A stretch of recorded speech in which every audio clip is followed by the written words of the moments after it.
You're tuned into Capital Jazz TV. I'm your host, Jodine Dorsey. We are on the 10th anniversary of the SuperCruise, sitting here with this soulful voice that from the UK that's just magnificent because I saw you perform.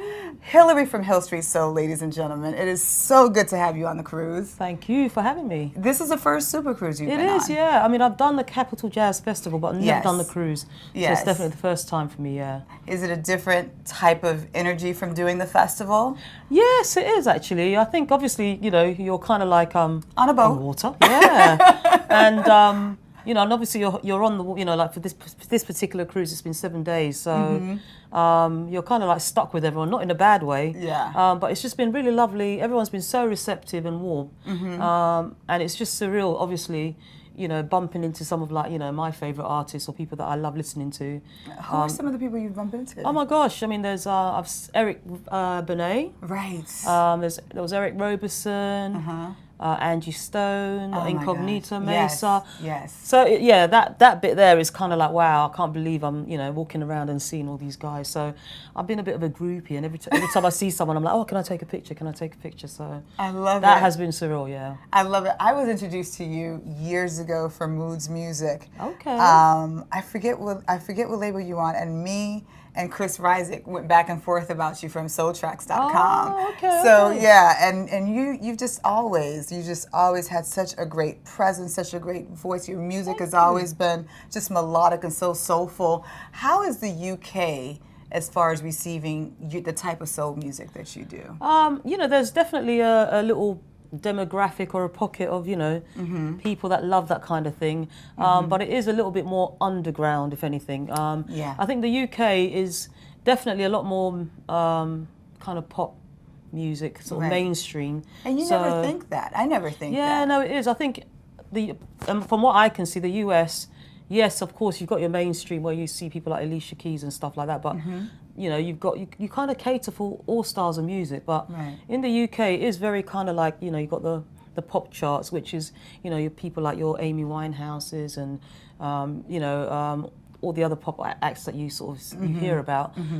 But you know, then you've got the kind of more underground scene where, you know, you've got people like myself, there's Omar. Godfather Omar. Yeah. Yes. So, you know, so yeah, it is, you know, but then sometimes, you know, you do get the odd act that starts on the underground and manages to sort of kind of like, you know, have a little impact on the mainstream. But it is definitely more, I think, pop orientated.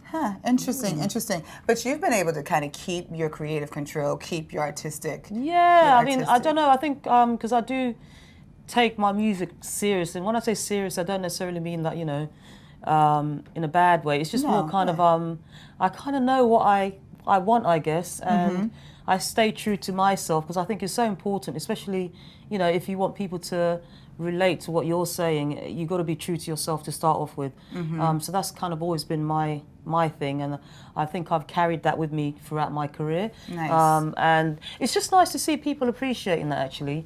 And being on this cruise has actually shown me that, because I haven't been to the US for a few good years. That's what I wanted to ask you next, because you have not been in the US for a while. So it's been really kind of like an eye-opening experience. It's almost like I'm reconnecting with everyone, because I didn't realize, you know, I suppose how far my music has traveled, and it's just such a nice, you know, feeling to be walking around the boat. And honestly, the amount of times I've been stopped and people like, you know, complimenting me on the music and, you know, the impact it's had on them in their life, and so that has been a surreal, amazing experience for me, because it kind of just shows that all the hard work and you know, it's kind of like paid off, and it's nice that people appreciate what I've done thus far. And it also validates that you're on the right path. Yes, absolutely, yeah. Right. And sometimes I think you just got to stick to your guns and just follow your gut instincts, and I've kind of tried to do that throughout my career, and I am definitely seeing the fruits of that, you know, the hard labor now. And the rewards of it as well. So I'm in a very, very good place. Good. Yeah. You know what I didn't know about you from way back when I used to hear your music to now? I never knew you were like a biology science guru. Yes, I am. Who knew that? I know. I mean, I don't really. You know, the thing is, like, you know, I'm always saying to everyone, I'm actually Zambian, so my parents are, you know, African, even though I wasn't brought up in Zambia. That is kind of like my heritage. And, you know, having African parents, their focus is very much like when you go to school, you've got to do, you know, either you've got to be a scientist, do medicine, or, you know, mathematician, be a banker. My dad was a banker, so the focus was very much on, you know, the academics and stuff. So I actually remember when I started singing, my parents didn't know, because it wasn't something that like at a very young age I knew I was going to sing. I kind of stumbled into it much later in my life. Yeah, so I must have been like in my late teens when I was at university. And I just thought, I just wanted to give this music thing a go, and went to a studio, started recording and dabbling. And it's only when I got signed and I had an album coming out, and my parents came and saw me at a jazz cafe in London, and they were shocked. It was like, oh my, you know, cannot believe it. It was more a thing of, I think, growing up in that kind of family where the focus is on, you know, doing an academic type of career. I can relate. I couldn't really say to them, I want to be a singer, because they'd have just said, get a proper job. No, that's what my dad told me. That's what my dad told me. I'm Haitian. So my dad, I'm Haitian, and then my father was a preacher. Oh my goodness. So I was only going to be a nurse or a lawyer. Like, they didn't know anything in between. Nothing else. That's all they wanted me. And I said, Dad, I want to be an actress. I really want to be an actress. And Howard University, blah, blah, blah. He's like, okay, so you're going to Miami-Dade Community College, and I want you to get into a nursing program. And then that was it. It was the end of story. Nothing else after that. So I get it. Yeah. So, but it was nice, because I think when they found out that that's what I wanted to do, they were really supportive, and it wasn't the reaction that I was expecting. So I've been blessed in that sense, and I've kind of, and they've been, you know, they are like my #1 fans. Yeah, they get it now. Yeah, they really are supportive. So I love that. Just trying to evolve and grow, and just keep doing what I'm doing, really. I love that. So tell me about what you're doing now. What's next for Hil St? Well, Hil's at the moment is actually in the studio, recording an album that I've been recording now for the past, 5 years or something. Because every time, you know, people say, oh, when have you got a new album coming out? I'll be like, oh yeah, it's coming out soon. next year. Next year. So next year's kind of like been 5 years now.